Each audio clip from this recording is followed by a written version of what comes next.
मेरो केही पनि बिगारेको छैन मेरो केही पनि खाइदिएको छैन उसले हो मैले पनि उसको पनि म त्यो मान्छे ठिक लागेन हो म चाहिँ मन पराउँदो रहेछ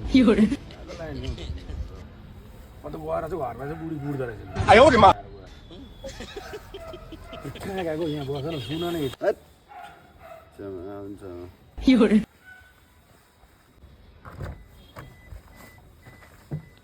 पुरै नसुनिकन कहाँ गएको म बस्छु ल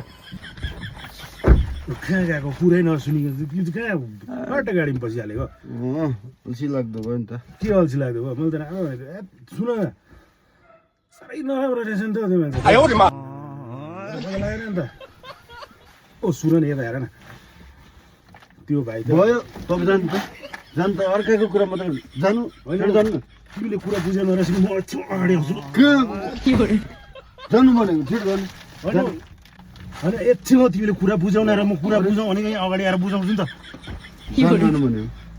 के भयो तर्काको कुरा मात्रै गर्नु त्यसमा रिसिने कुरा तिम्रो कुरा त गरेको छैन अर्काको कुरा मात्रै गर्छु निक्ल खेदेको तिमीले मलाई किन अर्काको मात्रै कुरा जानु ल म पर गएर तिम्रो कुरा गर्छु